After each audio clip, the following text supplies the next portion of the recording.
보신 그대로예요. 뭐 변호인단 출범도 그렇고 여론전을 최대치로 끌어올린 윤 대통령 측입니다. 그런데 오늘 8번째 변론길 본격적인 탄핵 심리에 앞서서 윤 대통령 측이 이런 언급을 했습니다.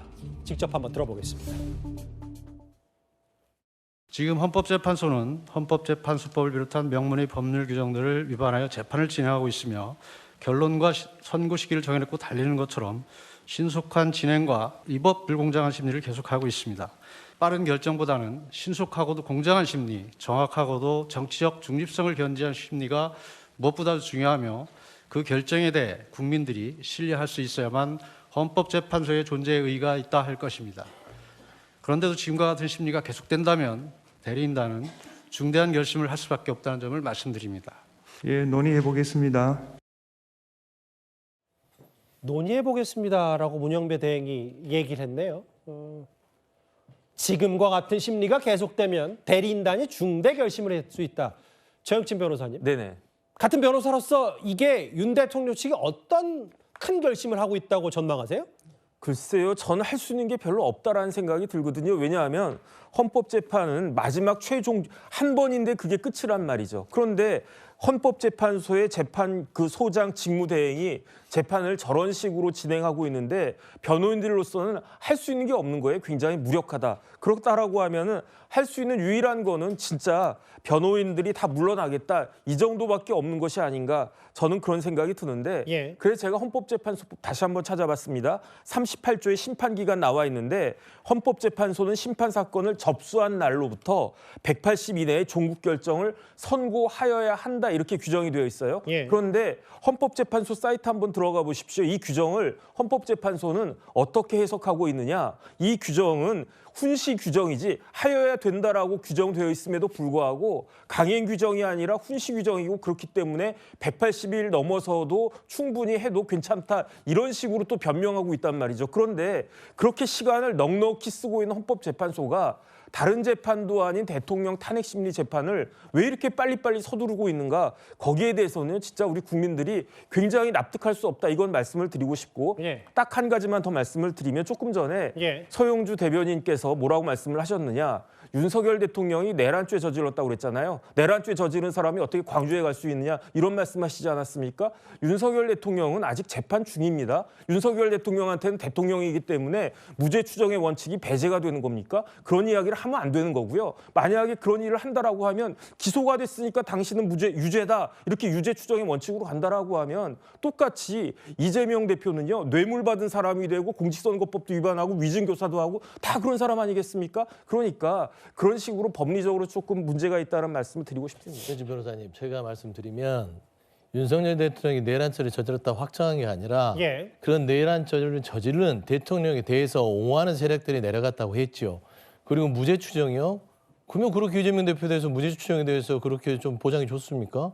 그러니까 그런 법적으로 말꼬리 잡지 마시고 예. 제가 말씀드리는 거는 내란죄에 대해서 옹호하는 세력들이 광주에 가는 것들이 온당한 걸 한번 생각해 봐야 된다. 알겠습니다. 그 지적이라는 것을 다시 한번 말씀드립니다. 두 분 이번 주제 끝나고 같이 나란히 가셔야 되니까 알고 있습니다. 예, 이 정도로만 정리할까요? 이현정 의원님. 네.